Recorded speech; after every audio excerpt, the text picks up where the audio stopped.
Assalamualaikum warahmatullahi wabarakatuh. Selamat sore semuanya. Perkenalkan, nama saya Hasan Nurhaliza Rahmawati dengan NIM 250201011318 dari kelas MJ 218 Program Studi Manajemen PJJ 1. Pada kesempatan kali ini saya akan menyampaikan analisis kasus untuk UAS atau ujian akhir semester mata kuliah Pendidikan Pancasila dengan topik kasus dugaan pencurian ayam yang berujung pada tindakan main hakim sendiri sehingga dapat menyebabkan korban meninggal dunia. Kasus ini bermula dari pemberitaan yang menghebohkan masyarakat mengenai seorang ayah di Kabupaten Tabanan, Bali yang diduga melakukan pencurian ayam. Nah, alih-alih diproses melalui jalur hukum yang berlaku, korban justru menjadi sasaran tindakan main hakim sendiri atau mob justice oleh sejumlah warga, sehingga akhirnya meninggal dunia. Peristiwa ini kemudian ramai diberitakan oleh berbagai media, salah satunya oleh detik.com yang melaporkan bagaimana anak dari korban menangis histeris mengetahui ayahnya tewas dikeroyok massa. Kasus ini menurut saya penting untuk dikaji karena menyentuh langsung persoalan nilai kemanusiaan, keadilan, penghormatan terhadap proses hukum di Indonesia ini. Analisis berdasarkan nilai-nilai Pancasila. Saya akan mengaitkan kasus ini dengan beberapa sila, 4 dari 5 sila dalam Pancasila yang menurut saya paling relevan. Yang kedua itu sila kemanusiaan yang adil dan beradab. Tindakan main hakim sendiri yang berujung pada hilangnya nyawa seseorang jelas bertentangan dengan sila kedua ini.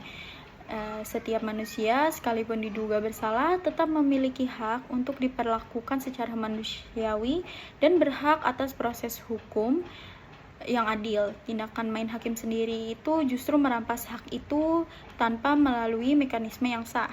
Dan ini adalah bentuk kekerasan yang tidak mencerminkan nilai kemanusiaan sama sekali.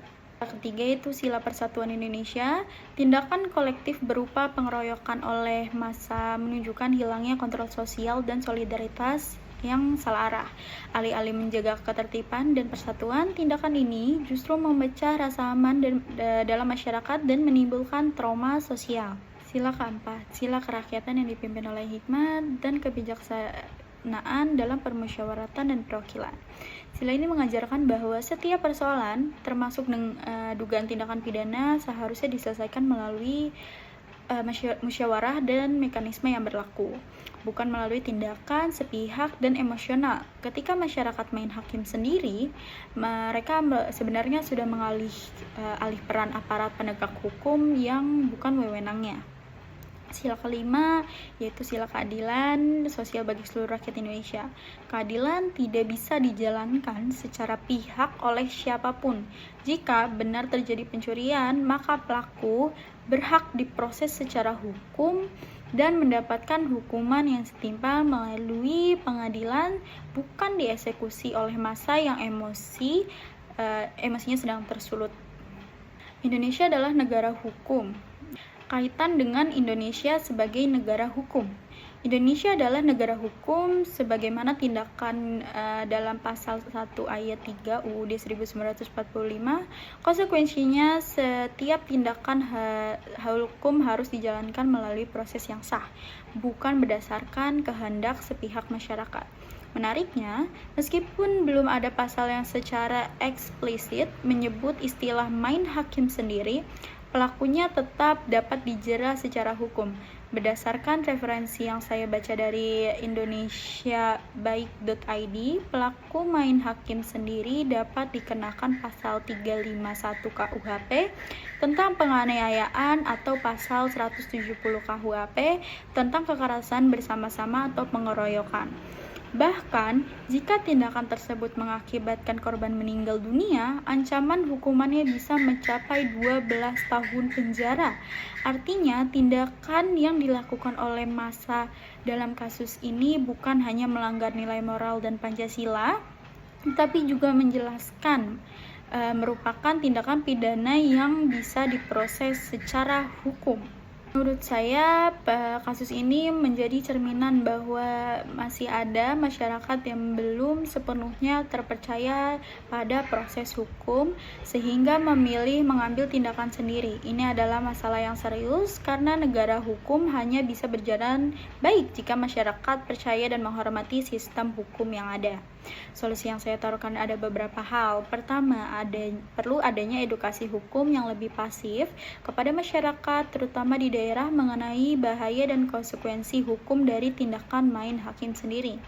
Kedua, aparat penegak hukum perlu hadir lebih cepat dan responsif ketika ada indikasi potensi kerumunan atau kemarahan massa agar situasi tidak berkembang menjadi kekerasan. Tiga, pentingnya untuk terus menanamkan nilai-nilai Pancasila sejak dini, khususnya nilai kemanusiaan musyawarah, agar masyarakat terbiasa menyelesaikan persoalan secara damai dan sesuai jalur hukum, bukan dengan emosi sesaat.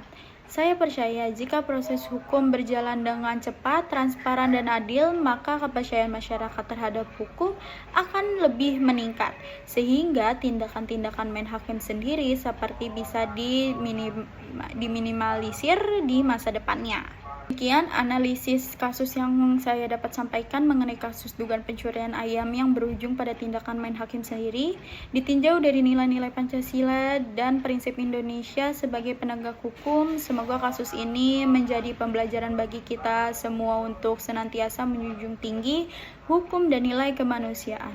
Terima kasih atas perhatiannya. Mohon maaf bila ada kekurangan. Wassalamualaikum warahmatullahi wabarakatuh. Bye.